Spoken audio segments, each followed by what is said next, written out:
ಶ್ರೀ ಗಣಪತಿ ಶಾರದಾ ಗುರುಭ್ಯೋ ನಮಃ. ಶ್ರೀಪಾದ ವಲ್ಲಭ ಗುರು ಪರಮೇಶ್ವರಸ್ಯ ಯೋಗೀಶ್ವರಸ್ಯ ಶಿವಶಕ್ತಿ ಸಮನ್ವಿತಸ್ಯ ಶ್ರೀಪರ್ವತಸ್ಯ ಶಿಖರಂ ಖಲು ಸನ್ನಿವಿಷ್ಟಂ ತ್ರೈಲೋಕ್ಯ ಪಾವನ ಪದಾಬ್ಜಮಹಂ ನಮಾಮಿ. ಶ್ರೋತೃಗಳಿಗೆ ಶ್ರೀಪಾದ ಶ್ರೀವಲ್ಲಭರ ದಿವ್ಯ ಚರಿತಾಮೃತಕ್ಕೆ ಸ್ವಾಗತ. ಹಿಂದಿನ 10ನೆಯ ಅಧ್ಯಾಯದಲ್ಲಿ ಕುರುವಪುರಕ್ಕೆ ಹೋಗುವ ಮಾರ್ಗದಲ್ಲಿ ಸುಬ್ಬಯ್ಯ ಶ್ರೇಷ್ಠಿಯ ಪರಿಚಯವಾಗುತ್ತದೆ.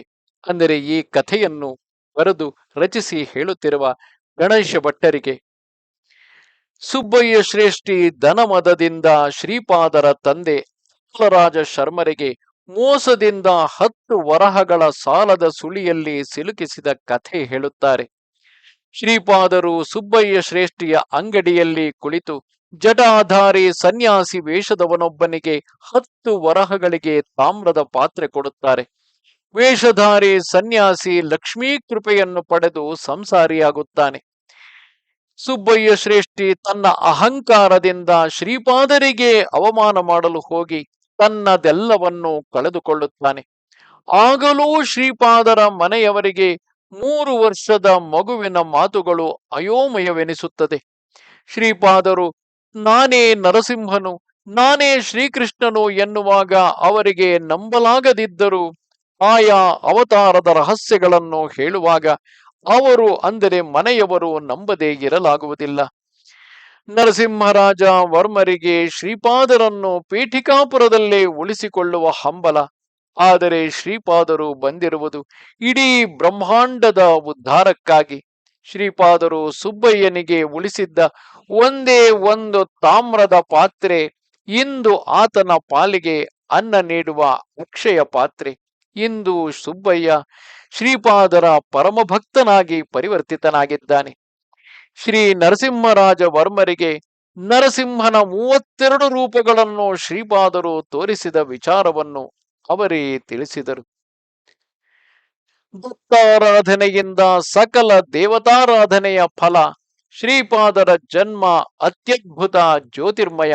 ಈ ವಿಷಯವನ್ನು ತಿಳಿಸುವ ಇಂದಿನ 11ನೆಯ ಅಧ್ಯಾಯದಲ್ಲಿ ಸುಬ್ಬಯ್ಯ ಶ್ರೇಷ್ಠಿ ಮತ್ತು ಚಿಂತಾಮಣಿ ಬಿಲ್ವಮಂಗಳ ಇವರ ವೃತ್ತಾಂತವನ್ನು ತಿಳಿಯಲಿದ್ದೇವೆ. ಶ್ರೀ ಸುಬ್ಬಯ್ಯ ಶ್ರೇಷ್ಠಿ ಮಾರನೆಯ ದಿನ ಹೀಗೆಂದರು. ಶ್ರೀ ದತ್ತಪ್ರಭುಗಳು ಸರ್ವದೇವತಾ ಸ್ವರೂಪರು. ದತ್ತನನ್ನು ಆರಾಧಿಸಿದರೆ ಸಕಲ ದೇವತಾರಾಧನೆಯ ಫಲ ಲಭಿಸುವುದು. ಸರ್ವ ದೇವತೆಗಳಲ್ಲಿಯೂ ಅಂತರ್ಲೀನವಾಗಿ ಶ್ರೀ ದತ್ತರೇ ಇರುವರು. ಶ್ರೀ ಸುಮತಿ ಮಾತೆ ಶನಿ ಪ್ರದೋಷ ಸಮಯ ಅನಸೂಯ ತತ್ವದಲ್ಲಿ ಪರಮಶಿವನನ್ನು ಆರಾಧಿಸುತ್ತಿದ್ದರು. ಹಾಗೆ ಶ್ರೀ ದತ್ತರ ಶಿವತತ್ವ ಅನಸೂಯ ತತ್ವದೊಂದಿಗೆ ಪ್ರತಿಬಿಂಬಿಸಿ ಅನಸೂಯ ಮಾತೆಗೆ ಸಮಾನವಾದ ಸ್ಥಿತಿಯಲ್ಲಿದ್ದು ಸುಮತಿ ಮಾತೆಯ ಗರ್ಭದಂದು ಶ್ರೀಪಾದ ಶ್ರೀವಲ್ಲಭ ರೂಪ ತಾಳಿದೆ. ಇದು ಒಂದಾನೊಂದು ಯೋಗ ಪ್ರಕ್ರಿಯೆ.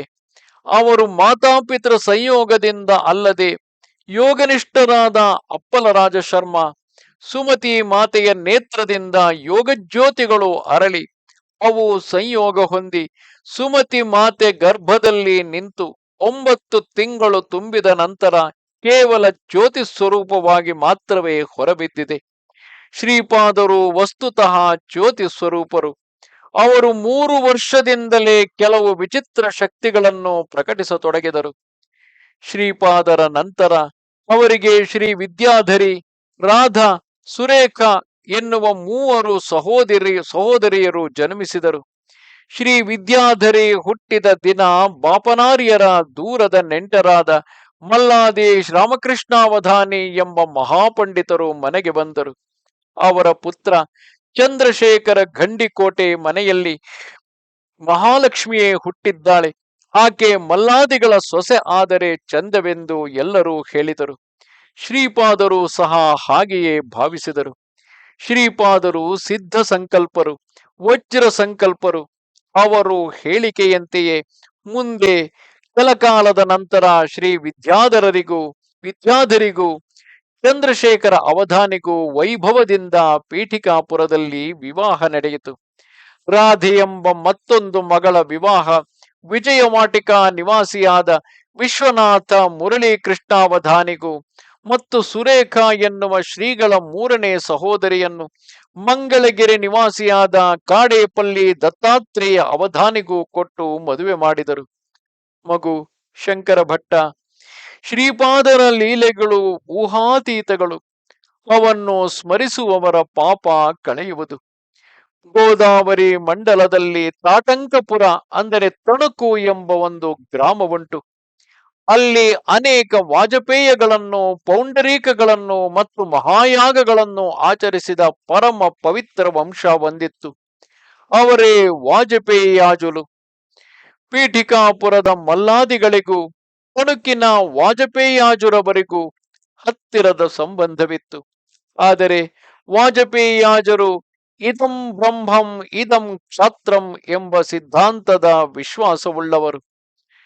ಅವರು ವಸಿಷ್ಠ ಶಕ್ತಿ, ಪರಾಶರ ಸತ್ರಯ ಋಷಿ ಪ್ರವರಾನ್ವಿತ ಪರಾಶರ ಗೋತ್ರ ಸಂಭೂತರು. ಋಗ್ವೇದರು, ಮಲ್ಲಾದಿಗಳು ಯಜುರ್ವೇದದವರು. ಕರ್ನಾಟಕದಲ್ಲಿ ಋಗ್ವೇದ ಅಧ್ಯಯನಕ್ಕೆ ಸರಿಯಾದ ಬೋಧಕರಿರಲಿಲ್ಲ. ಆಗ ತಣುಕಿನ ವಾಜಪೇಯಾಜರು ಮಾಯಣಾಚಾರ್ಯರನ್ನು ಆಹ್ವಾನಿಸಲು ಕರ್ನಾಟಕದ ಹೊಯ್ಸಳಕ್ಕೆ ಹೊರಟರು.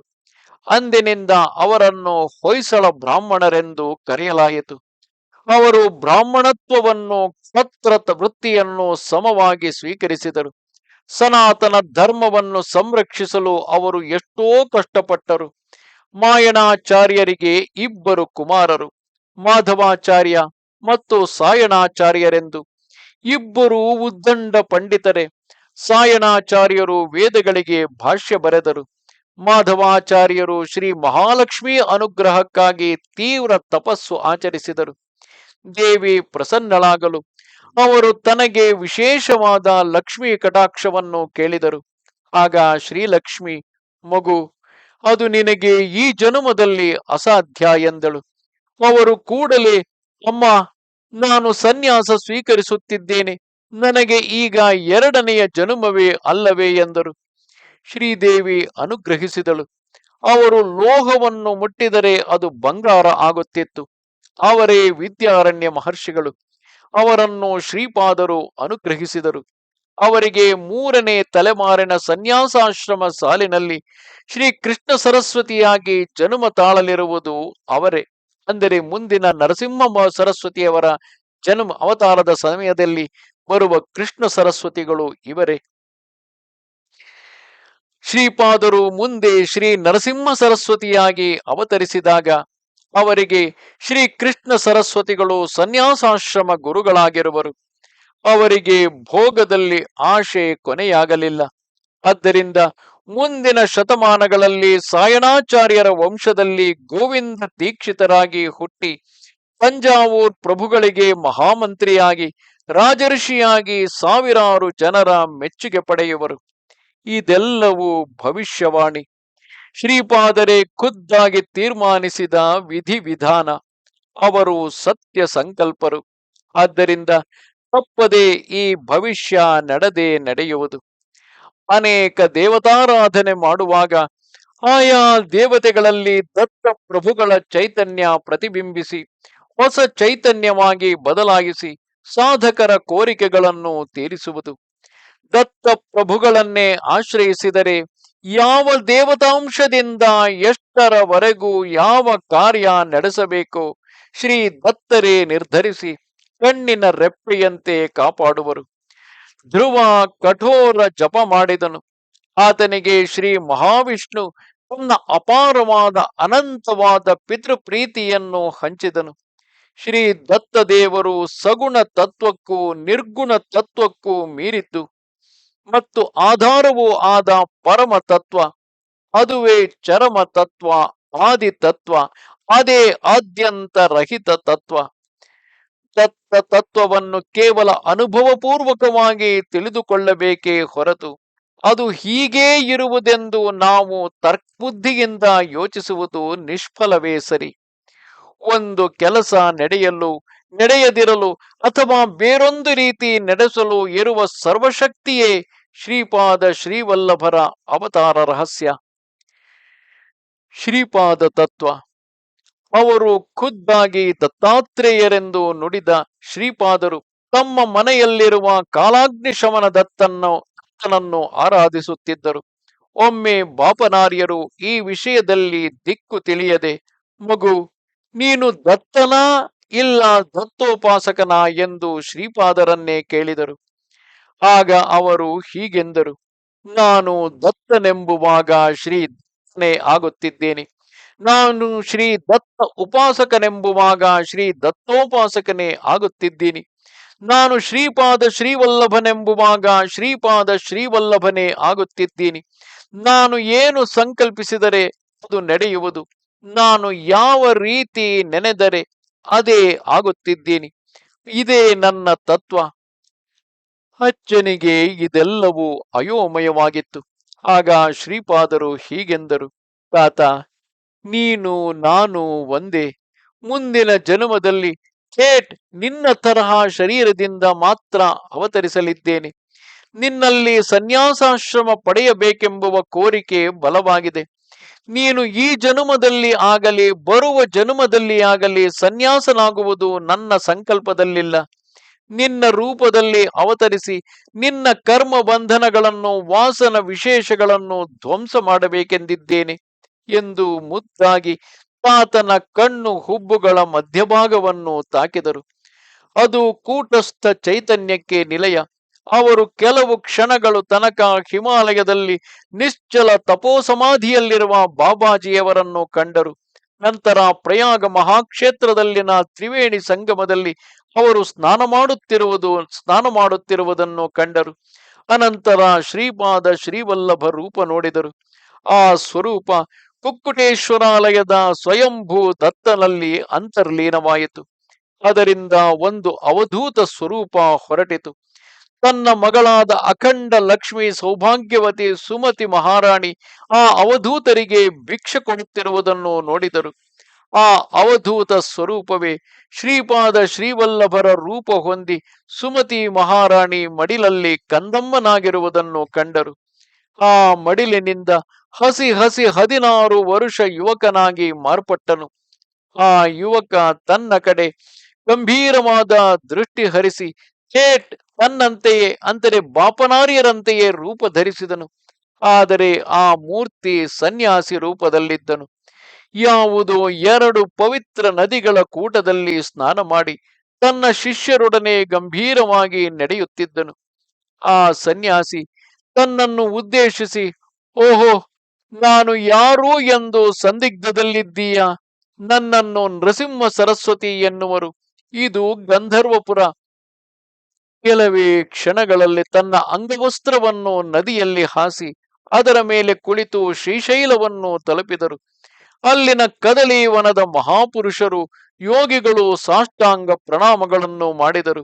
ಅವರೆಲ್ಲ, ಮಹಾಪ್ರಭು, ನಮ್ಮ ಬರುವಿಕೆಗಾಗಿ 100 ವರ್ಷಗಳಿಂದ ತಪಸ್ಸು ಮಾಡುತ್ತಿದ್ದೇವೆ, ನಮ್ಮನ್ನು ಧನ್ಯರಾಗಿ ಮಾಡಿ ಎಂದು ಪ್ರಾರ್ಥಿಸಿದರು. ಅನೇಕ ವರುಷ ಅಲ್ಲಿ ತಪಸ್ಸನ್ನಾಚರಿಸಿದ ಮೇಲೆ ಕೇವಲ ಕೌಪೀನಧಾರಿಗಳಾಗಿ ವೃದ್ಧರಾಗಿರುವಂತೆ ಕಂಡರು. ಅತ್ಯಂತ ತೀಕ್ಷ್ಣ ದೃಷ್ಟಿ ಬಾಪನಾರ್ಯರ ಕಡೆ ಬೀರುತ್ತಾ, ಈ ನನ್ನ ಸ್ವರೂಪವನ್ನು ಸ್ವಾಮಿ ಸಮರ್ಥರೆಂದು ಹೇಳುವರು ಎಂದು ಒಕ್ಕಣಿಸಿದರು. ಸ್ವಲ್ಪ ಸಮಯದ ನಂತರ ಶರೀರ ತ್ಯಾಗ ಮಾಡಿ ತನ್ನ ಪ್ರಾಣಶಕ್ತಿಯನ್ನು ಒಂದಾನೊಂದು ಆಲದ ಮರದಲ್ಲಿಯೂ ತನ್ನ ದಿವ್ಯಾತ್ಮವನ್ನು ಶ್ರೀಶೈಲದ ಮಲ್ಲಿಕಾರ್ಜುನ ಶಿವಲಿಂಗದಲ್ಲಿಯೂ ವಿಲೀನವಾಗುವಂತೆ ಕಂಡನು. ಮಹಾ ಪವಿತ್ರವು ಅತ್ಯಂತ ಶಕ್ತಿಮಯವಾದ ಆ ಶಿವಲಿಂಗದಿಂದ ಮೇಘ ಗಂಭೀರ ಸ್ವರದಿಂದ, ಪಾಪನಾರ್ಯ, ನೀನು ಧನ್ಯ, ಅಗ್ರಾಹ್ಯ, ಅವಾಂಗ್ಮನಸಗೋಚರ, ಅನಂತ, ಕೇವಲ ಜ್ಞಾನ ಸ್ವರೂಪ, ಅನಾದ್ಯಂತನೂ ಆದ ನನ್ನನ್ನು ನೀನು ನಿನ್ನ ಕ್ರಿಯಾಯೋಗ ಶಕ್ತಿಯಿಂದ ಸೂರ್ಯಮಂಡಲದಿಂದ ಶಕ್ತಿಪಾತ ಆಚರಿಸಿ ಈ ಜ್ಯೋತಿರ್ಲಿಂಗಕ್ಕೆ ಆಕರ್ಷಿಸಿದೆ. 18,000 ಜನ ದಿವ್ಯ ಪುರುಷರು ಈ ಜ್ಯೋತಿರ್ಲಿಂಗದಲ್ಲಿ ವಿಲೀನನಾದ ನನ್ನನ್ನು ಪೂಜಿಸುವರು. ಈ ಜ್ಯೋತಿರ್ಲಿಂಗ ದರ್ಶನ ಮಾಡುವವರಿಗೆ ಸದಾ ಆ ದಿವ್ಯ ಪುರುಷರು ಭೌತಿಕ ಆಧ್ಯಾತ್ಮಿಕ ಪ್ರಗತಿಯಲ್ಲಿ ಸಹಾಯ ಮಾಡುವರು. ತ್ರಿಮೂರ್ತಿ ಸ್ವರೂಪನಾದ ನಾನು ಶ್ರೀಪಾದ ಶ್ರೀವಲ್ಲಭ ನರಸಿಂಹ ಸರಸ್ವತಿ ಸ್ವಾಮಿ ಸಮರ್ಥ ಸ್ವರೂಪದಲ್ಲಿ ನಿನ್ನನ್ನು ಅನುಗ್ರಹಿಸುತ್ತಿದ್ದೇವೆ ಎಂಬುವ ಮಾತು ಕೇಳಿ ಬಂದಿತು. ಮಗು ಶಂಕರ ಭಟ್ಟು ಶ್ರೀ ಗುರುವಿನ ಲೀಲೆಗಳು ಊಹಾತೀತ. ಸ್ವಲ್ಪ ಸಮಯಕ್ಕೆ ಬಾಪನಾರ್ಯರು ಯಥಾಸ್ಥಿತಿಗೆ ಬಂದರು. ಎದುರಿಗೆ ಮುಗ್ಧ ಮುಖದಿಂದ ಮುಗುಳ್ನಗೆ ಬೀರುತ್ತಾ 3 ವರ್ಷ ಪ್ರಾಯದಲ್ಲಿರುವ ಶ್ರೀಪಾದರನ್ನು ಕಂಡರು. ಈ ವಿಚಿತ್ರ ಅನುಭವ ಅವರಿಗೆ ದಿವ್ಯ ಮಧುರವಾಗಿತ್ತು. ಅಂದರೆ ಬಾಪನಾರ್ಯರಿಗೆ. ಶ್ರೀಪಾದರನ್ನು ತಮ್ಮ ಎದೆಗೆ ಅಪ್ಪಿಕೊಂಡರು. ಸ್ವಲ್ಪ ಹೊತ್ತು ಅವರು ದಿವ್ಯ ತನ್ಮಯತ್ವದಲ್ಲಿದ್ದರು. ಆ ಅವಸ್ಥೆಯಿಂದ ಜಾಗೃತರಾಗಿ ಅಗ್ನಿಹೋತ್ರ ಕಾರ್ಯಕ್ರಮ ಕೈ ಹಿಡಿದರು. ಅವರು ಮಾಡುತ್ತಿದ್ದ ಅಗ್ನಿಹೋತ್ರವು ಆಶ್ಚರ್ಯ ತೋರುತ್ತಿತ್ತು. ಅರಳಿ ಮತ್ತು ಶಮಿ ಕೋಲುಗಳಿಂದ ಸಾಮಾನ್ಯವಾಗಿ ಬೆಂಕಿ ಉದ್ಭವಿಸುವರು. ಆದರೆ ಪಾಪನಾರ್ಯರು ಸವಿತ್ತುಗಳನ್ನು ಅಗ್ನಿಕುಂಡದಲ್ಲಿಟ್ಟು ವೇದ ಮಂತ್ರೋಚ್ಚಾರಣೆ ಮಾಡುವರು. ಕೂಡಲೇ ಬೆಂಕಿ ಸೃಷ್ಟಿಸಲ್ಪಟ್ಟು ಪ್ರಜ್ವಲಿಸುವುದು. ಅಪ್ಪಲರಾಜ ಶರ್ಮರು ಸಹಿತ ಇದೇ ಮಾದರಿ ಅಗ್ನಿಯನ್ನು ಬರಮಾಡಿಕೊಳ್ಳುವರು. ಅವರ ವಂಶದಲ್ಲಿ ಅಗ್ನಿ ಪೂಜೆ ಇದೆ. ಪ್ರಜ್ವಲಾಗ್ನಿಯಿಂದ ಕೂಡಿದ ಅಗ್ನಿಕುಂಡದಲ್ಲಿಳಿದು ಆಹುತಿಗಳನ್ನೆಲ್ಲ ಜೋಡಿಸುವರು. ಇದನ್ನು ಸಾಧಾರಣವಾಗಿ ವಿಶೇಷ ಪರ್ವಗಳಲ್ಲಿ ಮಾಡುತ್ತಿದ್ದರು. ಈ ರೀತಿಯ ಅಗ್ನಿ ಪೂಜೆಯಲ್ಲಿ ಅವರ ದೇಹಕ್ಕಾಗಲಿ ಬಟ್ಟೆಗಳಿಗಾಗಲಿ ಅಗ್ನಿಯಿಂದ ಯಾವ ವಿಧವಾದ ತೊಂದರೆಯೂ ಆಗದು. ಇದು ಆಶ್ಚರ್ಯಗಳಲ್ಲಿ ಆಶ್ಚರ್ಯ. ಶ್ರೀಪಾದರ ಘಟನ ಸಾಮರ್ಥ್ಯ. ಬಾಪನಾರ್ಯರು ಅಗ್ನಿಹೋತ್ರ ಮಾಡಲು ಆ ದಿನ ಅದೆಷ್ಟು ಬಾರಿ ವೇದ ಮಂತ್ರಗಳನ್ನು ಉಚ್ಚರಿಸುತ್ತಿದ್ದರು, ಅಗ್ನಿ ಸೃಷ್ಟಿ ಆಗಲಿಲ್ಲ. ಶ್ರೀಪಾದರು ತಮ್ಮ ತಾತನ ದುಸ್ಥಿತಿಯನ್ನು ಕಂಡು ಲೀಲೆಯಿಂದ ನಗುತ್ತಿದ್ದರು. ತಾತನಿಗೆ ಬೆವರಿಳಿಯುತ್ತಿತ್ತು. ಆಗ ಶ್ರೀಗಳು ಅಗ್ನಿಕುಂಡದ ಕಡೆಗೆ ನೋಡಿ, ಎಲೈ ಅಗ್ನಿದೇವನೇ, ನಿನ್ನನ್ನು ಆಜ್ಞಾಪಿಸುತ್ತಿದ್ದೇನೆ, ಅಜ್ಜನ ದೈವ ಕಾರ್ಯಕ್ಕೆ ತೊಂದರೆ ಕೊಡಬೇಡ ಎಂದರು. ಕ್ಷಣವೇ ಅಗ್ನಿ ಸೃಷ್ಟಿಯಾಗಿ ಪ್ರಜ್ವಲಿಸಿತು. ಶ್ರೀಪಾದರು ತಾತನ ಕಣ್ಣಿಂದ ನೀರು ತೆಗೆದು ಅಗ್ನಿಕುಂಡದಲ್ಲಿ ಹಾಕಿದರು. ಅಗ್ನಿ ಆರುವ ಬದಲಾಗಿ ಪ್ರಜ್ವಲಿಸಿತು. ತಾತ ಈ ಆಶ್ಚರ್ಯವನ್ನು ಕಂಡು ಮುಗ್ಧರಾದರು. ಆಗ ಶ್ರೀಪಾದರು, ತಾತ, ನನ್ನ ಈ ಅವತಾರಕ್ಕೆ ನೀನು, ವೆಂಕಟಪ್ಪಯ್ಯ ಶ್ರೇಷ್ಠಿ ಮತ್ತು ನರಸಿಂಹವರ್ಮರು ಕಾರಕರು. ಆದ್ದರಿಂದ ನೀನಾಗಲಿ ನನ್ನ ತಂದೆಯಾಗಲಿ ವೆಂಕಟಪ್ಪಯ್ಯ ಶ್ರೇಷ್ಠಿ ಮತ್ತು ನರಸಿಂಹವರ್ಮರಿಂದ ಧನ ಮತ್ತಾವುದೋ ಸಹಾಯ ಪಡೆದರೆ ಅದು ದಾನ ಆಗಲಾರದು. ಮಿಗಿಲಾಗಿ ಆ ರೀತಿ ಸಹಾಯ ಪಡೆಯದೇ ಇರುವುದೇ ದೈವದ್ರೋಹ ಸಹ ಆಗುವುದು. ಅಂತಹ ಸಹಾಯ ಪರಮೇಶ್ವರ ಅನುಗ್ರಹವೆಂದು ಭಾವಿಸಬೇಕು. ನನಗೆ ಜನ್ಮವಿತ್ತ ಸುಮತಿ ಮಹಾರಾಣಿ ಮಲ್ಲಾದಿಗಳಿಗೆ ಅಲ್ಲ, ವೆಂಕಟಪ್ಪ ಶ್ರೇಷ್ಠಿಯ ಮತ್ತು ವತ್ಸಮಾಯಿಯರ ಕುಟುಂಬಕ್ಕೂ ಸಹ ಮಗಳೇ. ಇದು ನನ್ನ ಶಾಸನ ಎಂದರು. ಶ್ರೀಪಾದರು ಈ ಮಾತುಗಳನ್ನು ನುಡಿಯುವ ಸಮಯ ಅಪ್ಪಲರಾಜ ಶರ್ಮರು, ಸುಮತಿ ಮಹಾರಾಣಿ ಅಲ್ಲಿಯೇ ಇದ್ದರು. ವೆಂಕಟಪ್ಪಯ್ಯ ಶ್ರೇಷ್ಠಿ ಮತ್ತು ನರಸಿಂಹವರ್ಮ ಸಹ ಅಲ್ಲಿಯೇ ಇದ್ದರು.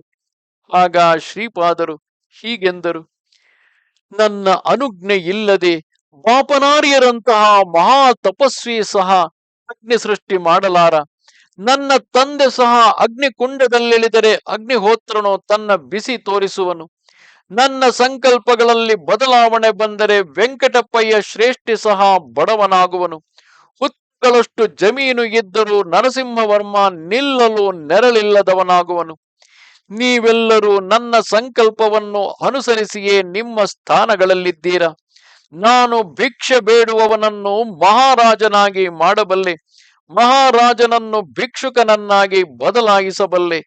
ನನ್ನನ್ನು ನಂಬಿದ ನನ್ನ ಭಕ್ತರಿಗೆ ಅವರೇನು ಬಯಸಿದರೂ ಕೊಡಬಲ್ಲೆ. ಆದರೆ ಕೊಡುವ ಮುನ್ನ ಆ ಉನ್ನತ ಶಕ್ತಿಯನ್ನು ಆತ ಉಳಿಸಿಕೊಳ್ಳಬಲ್ಲನಾ? ಅವನ ಶಕ್ತಿ ಲೋಕೋಪಯೋಗಕ್ಕೆ ಉಪಯೋಗಿಸುವನ ಇಲ್ಲವಾ ಎನ್ನುವುದನ್ನು ಪರೀಕ್ಷಿಸುತ್ತೇನೆ. ನನಗೆ ಬೇಕೆನ್ನಿಸಿದರೆ ನೆಲವನ್ನು ಅಂಬರವಾಗಿ, ಅಂಬರವನ್ನೇ ನೆಲವಾಗಿ ಬದಲಾಯಿಸಬಲ್ಲೆ. ಬಾಪನಾರ್ಯರು ಕೃತಯುಗದಲ್ಲಿ ಲಾಬಾಧ ಮಹರ್ಷಿಯಾಗಿದ್ದಾಗ ಅವರಿಗೆ ಮಂಗಳ ಮಹರ್ಷಿ ಎಂಬ ಒಬ್ಬ ಶಿಷ್ಯನಿದ್ದನು.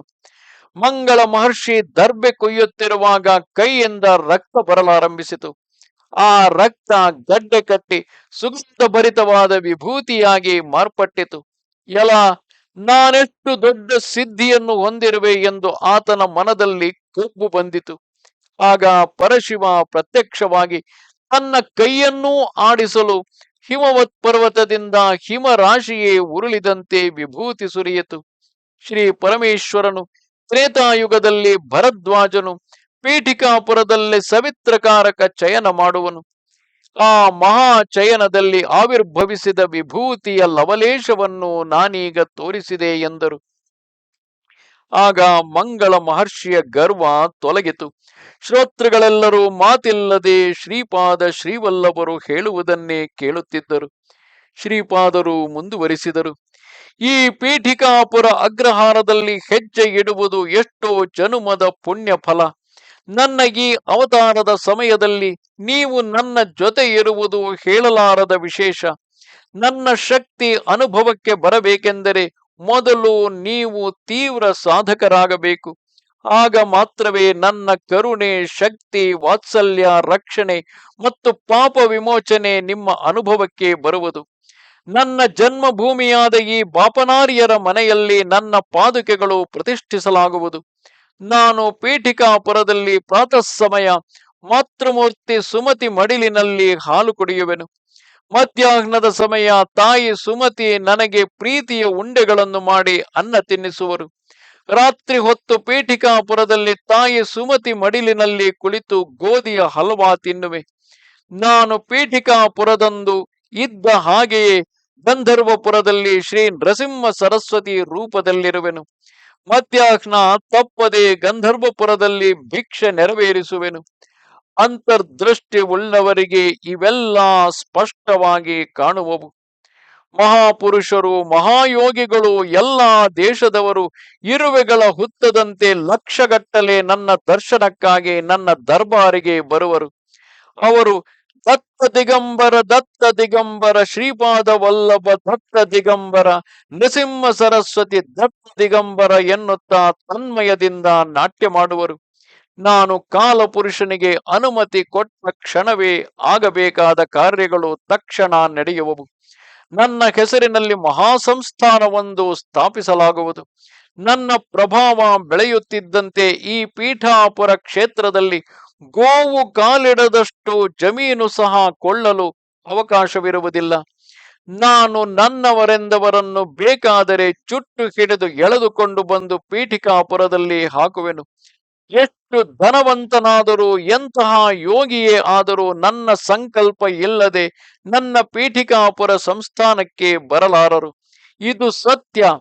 ನನ್ನ ನಿಜ ತತ್ವವನ್ನು ಅರಿತು ಆನಂದಿಸಿರಿ. ಈ ಸಮಯ ಪುನಃ ಬಾರದು. ಮಾನವನು ಯೋಚಿಸಬಲ್ಲ ಎಲ್ಲಾ ದೇವತಾ ಶಕ್ತಿಗಳು ನನ್ನ ಸ್ವರೂಪದಲ್ಲೇ ಇವೆ. ನನಗೆ ಯಾರಾದರೂ ದಕ್ಷಿಣೆ ಅರ್ಪಿಸಿದರೆ ನಾನು ಅದನ್ನು 100ರಷ್ಟು ಮಾಡಿ ಸಮಯ ಬಂದಾಗ ಅವರಿಗೆ ಅನುಗ್ರಹಿಸುವೆನು. ಧರ್ಮಬದ್ಧರಾಗಿ ಧನವನ್ನು ಸಂಪಾದಿಸಬೇಕು. ಧರ್ಮಕ್ಕೆ ವಿರುದ್ಧವಿಲ್ಲದೆ ಬಯಕೆಗಳು ಅನುಭವಿಸಬೇಕು. ಸತ್ಕರ್ಮಗಳನ್ನು ಮಾಡಿದರೆ ಮೋಹ ನಾಶಗೊಳ್ಳುವುದು. ಮೋಹ ಕ್ಷಯದಿಂದ ಮೋಕ್ಷ ಪ್ರಾಪ್ತಿಯಾಗುವುದು. ಮಗು ಶಂಕರ ಭಟ್ಟು, ಕೇಳಿದೆಯಾ ಶ್ರೀಪಾದರ ಅಮೃತ ವಾಕ್ಯಗಳನ್ನು? ಈ ದಿವ್ಯೋಪದೇಶದ ನಂತರ ಮಾರನೇ ದಿನ ನರಸಿಂಹವರ್ಮರು ಶ್ರೀಗಳನ್ನು ಅವರ ಕುದುರೆ ಗಾಡಿಯಲ್ಲಿ ಜಮೀನು ತೋರಿಸಲು ಕರೆದುಕೊಂಡು ಹೋದರು. ಅವರ ಭೂಮಿಗಳು ಅನೇಕಾನೇಕ. ಅವುಗಳಲ್ಲಿ ವಿವಿಧ ಬೆಳೆ ಆಗುತ್ತಿತ್ತೇ ಹೊರತು ಹೀರೆಕಾಯಿ ಬೆಳೆ ಸರಿಯಾಗಿ ಆಗುತ್ತಿರಲಿಲ್ಲ. ಹೂವು ಬಿಟ್ಟ ನಂತರವೇ ಎಳೆಕಾಯಿ ನಾಶವಾಗುತ್ತಿತ್ತು.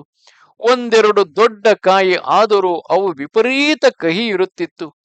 ಈ ವಿಷಯ ಶ್ರೀಪಾದರಿಗೆ ನರಸಿಂಹವರ್ಮ ಬೇಡಿಕೆನಿತ್ತರು. ಶ್ರೀಪಾದರು ಪ್ರಸನ್ನ ಮುಖರಾಗಿ, ನಮ್ಮ ಮನೆಯವರಿಗೆಲ್ಲ ಹೀರೆಕಾಯಿ ತವ್ವೆ ಎಂದರೆ ಬಹಳ ಇಷ್ಟ. ಆದ್ದರಿಂದ ನನಗೂ ಇಷ್ಟ. ಆದರೆ ಹಿಂದಿನ ಕಾಲದಲ್ಲಿ ಒಬ್ಬ ದತ್ತೋಪಾಸಕ ಈ ಭೂಮಿಯಲ್ಲಿ ತಪಸ್ಸನ್ನಾಚರಿಸಿದನು. ಈ ಪವಿತ್ರ ಭೂಮಿ ಸಾಕ್ಷಾತ್ ದತ್ತನಾದ ನನ್ನ ಪಾದಸ್ಪರ್ಶಕ್ಕೆ ಕಾತುರದಿಂದ ಕಾದಿದೆ. ಅದರ ಆತುರತೆಯನ್ನು ನಿನಗೆ ಅದರ ಭಾಷೆಯಲ್ಲಿ ಹೀಗೆ ತಿಳಿಸುತ್ತಿದ್ದೇನೆ. ತಪ್ಪದೆ ಈ ಭೂಮಾತೆಯ ಕೋರಿಕೆ ತೀರಿಸುವೆನು. ಈ ನೆಲಕ್ಕೆ ನನ್ನ ಸ್ಪರ್ಶದ ನಂತರ ಇದರ ತತ್ವದಲ್ಲಿ ಬದಲಾವಣೆ ಇರುವುದು. ಒಳ್ಳೆಯ ರುಚಿಯುಳ್ಳ ಹೀರೆಕಾಯಿಗಳನ್ನು ಈ ಮಾತೆ ನಮಗೆ ಕೊಡುವಳು. ತಾತ, ನೀನು ನಿರ್ಭಯದಿಂದ ನಮ್ಮನೆಗೆ ಇಲ್ಲಿ ಬೆಳೆದ ಹೀರೆಕಾಯಿ ಕಳುಹಿಸು. ಮನೆಯವರು ಸೇರಿ ನಾನು ಆ ಊಟ ಮಾಡುವೆನು ಎಂದು ನುಡಿದರು. ಮಗು, ಶಂಕರ ಭಟ್ಟು, ವಿಚಿತ್ರವೇ ನಡೆದು ಹೋಯಿತು.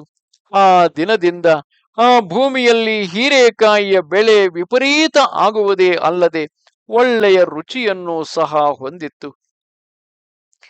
ಶ್ರೀಪಾದರು ನರಸಿಂಹವರ್ಮರ ಜೊತೆ ಕುದುರೆ ಗಾಡಿಯಲ್ಲಿಂದ ಇಳಿದು ಆ ಜಮೀನುಗಳಲ್ಲಿ ಕೆಲ ಸಮಯ ವಿಹರಿಸಿದರು. ಇಷ್ಟರಲ್ಲಿ ಕೆಲವು ಚೆಂಚು ಯುವತಿ ಯುವಕರು ಆ ಪ್ರಾಂತಕ್ಕೆ ಬಂದರು. ಶ್ರೀಪಾದರಿಗೆ ನಮಸ್ಕರಿಸಿದರು. ಆಗ ಶ್ರೀಗಳ ದಿವ್ಯ ಮುಖ ಕಂಡಲ್ಲಿ ದಿವ್ಯ ಬೆಳಕಿನ ವಲಯ ಏರ್ಪಟ್ಟಿತ್ತು. ಶ್ರೀಪಾದರು ಹೀಗೆಂದರು. ತಾತ, ಈ ಚೆಂಚುಗಳೆಲ್ಲರೂ ನರಸಿಂಹಾವತಾರಕ್ಕೆ ಸಂಬಂಧಿಸಿದವರು. ಇವರು ಆ ಮಹಾಲಕ್ಷ್ಮಿಯನ್ನು ಇವರ ಮನೆ ಮಗಳಂತೆ ಭಾವಿಸಿ ಪೂಜಿಸುವರು. ನೀನು ನರಸಿಂಹನ ಭಕ್ತನಲ್ಲವೇ? ನೀನು ಇವರನ್ನು ಆಶ್ರಯಿಸಿದರೆ ನರಸಿಂಹ ದೇವರನ್ನು ದರ್ಶಿಸಬಹುದು. ಶ್ರೀಪಾದರು ತಮ್ಮನ್ನು ಆಟವಾಡಿಸಲೇ ಹೀಗೆ ನುಡಿದರೆಂದು ನರಸಿಂಹವರ್ಮ ಯೋಚಿಸಿದರು. ಅವರು ಹೀಗೆ ನುಡಿದರು. ಎಲೈ ಚೆಂಚುಗಳಿರ, ನೀವು ನರಸಿಂಹದೇವರನ್ನು ಕಂಡಿದ್ದೀರಾ? ಅವರೆಲ್ಲಿರುವರೋ ಹೇಳುವಿರಾ ಎಂದು ಅವರು ಹೀಗೆ ಉತ್ತರಿಸಿದರು. ಅದೇನಂತಹ ದೊಡ್ಡ ಭಾಗ್ಯ! ಸಿಂಹದ ತಲೆ, ಮನುಷ್ಯ ಶರೀರದವನು, ಹುಚ್ಚೆದ್ದು ಈ ಕಾಡಲ್ಲೇ ತಿರುಗಾಡುತ್ತಿದ್ದಾನೆ. ಅವನು ನನ್ನ ಸಹೋದರಿ ಚೆಂಚು ಲಕ್ಷ್ಮಿ ಮೇಲೆ ಆಸೆ ಬೆಳೆಸಿಕೊಂಡಿರುವನು. ನಮ್ಮ ಮಗು ಸಹ ಅವನನ್ನು ಇಷ್ಟಪಟ್ಟಿದೆ. ಅವರ ವಿವಾಹವನ್ನು ನಾವು ಮಾಡಿದ್ದೇವೆ. ನೀವು ಬೇಕೆಂದರೆ ಚೆಂಚು ಲಕ್ಷ್ಮಿ ಮತ್ತು ನೃಸಿಂಹನನ್ನು ಸದಾ ನಿಮ್ಮ ಮುಂದೆ ನಿಲ್ಲಿಸಬಲ್ಲೆವು. ಹಾಗೆ ನುಡಿದು ಆ ಚೆಂಚು ಯುವತಿಯರು ಬೇಗ ಬೇಗನೆ ಓಡಿ ಹೋದರು. ನರಸಿಂಹವರ್ಮರು ಆಶ್ಚರ್ಯದಿಂದ ನೋಡುತ್ತಿದ್ದರು. ಇಷ್ಟರಲ್ಲಿ ತಮ್ಮ ಜಮೀನುಗಳಿಂದ ಹೊರಟು ಬರುತ್ತಿರುವ ಒಬ್ಬ ಯುವತಿ ಯುವಕನನ್ನು ಕಂಡರು. ನನ್ನ ಅದೃಷ್ಟಕ್ಕೆ ನಾನೂ ಸಹ ಅದೇ ದಾರಿಯಲ್ಲಿ ಹೋಗುತ್ತಿದ್ದೆ. ಶ್ರೀಪಾದರು ನನ್ನನ್ನು ಅವರ ಬಳಿ ಕರೆದರು. ಸುಬ್ಬಯ್ಯ ಶ್ರೇಷ್ಠಿ, ಅಲ್ಲಿ ಬರುತ್ತಿರುವವರು ಯಾರೆಂದು ತಿಳಿದಿದ್ದೀಯಾ? ಅವರು ಬಿಲ್ವಮಂಗಳ ಮತ್ತು ಚಿಂತಾಮಣಿ. ಅವರನ್ನು ತರಾಟೆಗೆ ತೆಗೆದುಕೊಳ್ಳೋಣ, ತಮಾಷೆ ನೋಡಬಹುದು ಎಂದರು. ನರಸಿಂಹವರ್ಮರಿಗೂ ನನಗೂ ಬೆವರು ಸುರಿಯುತ್ತಿತ್ತು. ಅಲ್ಲಿಗೆ ಬಂದದ್ದು ಬಿಲ್ವಮಂಗಳ ಚಿಂತಾಮಣಿಯೇ, ಸಂದೇಹವಿಲ್ಲ. ಅವರಿಬ್ಬರು ಗುರುವಾಯೂರ್ ಕ್ಷೇತ್ರದ ಶ್ರೀಕೃಷ್ಣರ ದರ್ಶನಾನಂತರ ಭಾಗ್ಯದಿಂದ ಕುರೂರಮ್ಮ ಎಂಬ ಮಹಾಯೋಗಿನಿಯನ್ನು ದರ್ಶಿಸಿದರು. ಆಕೆ ಅಪ್ರಯತ್ನವಾಗಿ ಶ್ರೀಪಾದ ಶ್ರೀವಲ್ಲಭ ದರ್ಶನ ಪ್ರಾಪ್ತಿರಸ್ತು ಎಂದು ಆಶೀರ್ವದಿಸಿದರು. ಆ ಆಶೀರ್ವಾದ ಪ್ರಭಾವದಿಂದ ಇವರಲ್ಲಿ ಭಕ್ತಿ ವೈರಾಗ್ಯ ಬೀಜಗಳು ಬಿದ್ದಿವೆ. ಮಂಗಳಗಿರಿಯಲ್ಲಿನ ನೃಸಿಂಹರನ್ನು ದರ್ಶಿಸಿ ಪೀಠಿಕಾಪುರಕ್ಕೆ ಶ್ರೀಪಾದರ ದರ್ಶನಾರ್ಥ ಬರುತ್ತಿರುವರು. ಶತವೃದ್ಧಳಾದ ಆ ಮಹಾತಾಯಿ ಮಹಾಯೋಗಿನಿಯ ಆಶೀರ್ವಚನ ಪ್ರಭಾವದಿಂದ ಅವರಿಗೆ ಶ್ರೀಪಾದರ ದರ್ಶನ ಇಲ್ಲಿಯೇ ಲಭಿಸಿದೆ. ಇದು ಆಶ್ಚರ್ಯಕರವಾದ ವಿಷಯ. ಅವರಿಬ್ಬರು ಮಂಗಳಗಿರಿಯಲ್ಲಿ ಹೀಗೆ ಪ್ರಾರ್ಥಿಸಿದರು. ಮಹಾಯೋಗಿನಿ ಕುರೂರಮ್ಮ ಆಶೀರ್ವಾದ ಫಲಿಸಿ ದತ್ತಾವತಾರಿ ಶ್ರೀಪಾದರ ದರ್ಶನ ನಮಗೆ ಆದಲ್ಲಿ ನೃಸಿಂಹಸ್ವಾಮಿಯಾದ ನಿನ್ನ ದರ್ಶನ ಭೌತಿಕವಾಗಿ ಆಗಲೆಂದು ಬಯಸುತ್ತಿದ್ದೇವೆ. ಧಗಿಸುವ ಬೆಂಕಿಯ ಉರಿ ಮೇಲೇರುತ್ತಿರಲು ಬಿಲ್ವಮಂಗಳನು ಮತ್ತು ಚಿಂತಾಮಣಿಯು ತಮ್ಮ ದೇಹಕ್ಕೆ ದಹನ ಕಾರ್ಯ ನಡೆಯುತ್ತಿರುವಂತೆ ಅನುಭವಿಸಿದರು.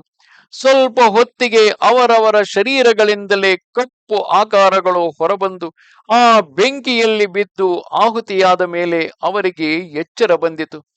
ಇಷ್ಟರಲ್ಲಿ ಚೆಂಚುಗಳು ತಮ್ಮ ಸೋದರಿ ಚೆಂಚು ಲಕ್ಷ್ಮಿ ಜೊತೆ ಅಲ್ಲಿಗೆ ಬಂದರು. ನೃಸಿಂಹದೇವರ ಕೈಕಾಲು ಬಂಧಿಸಿ ಚೆಂಚುಗಳು ನೃಸಿಂಹದೇವರನ್ನು ಶ್ರೀಪಾದರ ಮುಂದೆ ನಿಲ್ಲಿಸಿದರು. ಇಂತಹ ಚಿತ್ರ ವಿಚಿತ್ರಗಳು ಯಾವ ಯುಗದಲ್ಲೂ ನಡೆದಿರಲಿಲ್ಲ. ಶ್ರೀಪಾದರ ಅವತಾರ ಕಾರ್ಯಕ್ರಮಗಳಲ್ಲಿ ಲೀಲೆಗಳು, ಚಮತ್ಕಾರಗಳು ಅವೆಷ್ಟೋ ಊಹಾತೀತಗಳು. ಶ್ರೀಪಾದರು ಹೀಗೆ ಪ್ರಶ್ನಿಸಿದರು. ಪೂರ್ವಯುಗದ ನೃಸಿಂಹದೇವರು ತಾವೇನಾ? ಈ ಚೆಂಚು ಲಕ್ಷ್ಮಿ ನಿನ್ನ ಪತ್ನಿಯೇನಾ? ಹಿರಣ್ಯಕಶ್ಯಪನನ್ನು ವಧಿಸಿ ಪ್ರಹ್ಲಾದನನ್ನು ರಕ್ಷಿಸಿದ್ದು ತಾವೇನಾ? ಅದಕ್ಕೆ ಶ್ರೀ ನರಸಿಂಹದೇವರು ಹೌದೆಂದು 3 ಬಾರಿ ನುಡಿದರು. ಚೆಂಚು ಲಕ್ಷ್ಮಿಯು ನರಸಿಂಹದೇವರು ಜ್ಯೋತಿ ಸ್ವರೂಪದಲ್ಲಿ ಶ್ರೀಪಾದರಲ್ಲಿ ಪ್ರವೇಶಿಸಿದರು. ಚೆಂಚರು ಮಾಯವಾದರು. ಬಿಲ್ವಮಂಗಳರು ಮಹಾಭಕ್ತನಾಗಿ ಬಿಲ್ವಮಂಗಳ ಮಹರ್ಷಿಯಾಗಿ ಮಾರ್ಪಟ್ಟರು. ಚಿಂತಾಮಣಿ ಮಹಾಯೋಗಿನಿಯಾಗಿ ಮಾರ್ಪಟ್ಟಳು. ಚಿತ್ರಾತಿ ವಿಚಿತ್ರ ಲೀಲೆಗಳು ನಡೆದ ನರಸಿಂಹವರ್ಮರ ಜಮೀನುಗಳಲ್ಲಿ 1 ಗ್ರಾಮ ಉದ್ಭವಿಸುವುದೆಂದು ಅದನ್ನು ಚಿತ್ರವಾಡ ಎಂದು ಕರೆಯುವರೆಂದು ಶ್ರೀಪಾದರು ನುಡಿದರು. ಅವರು ಸತ್ಯ ಸಂಕಲ್ಪರು, ಸಿದ್ಧಿ ಸಂಕಲ್ಪರು.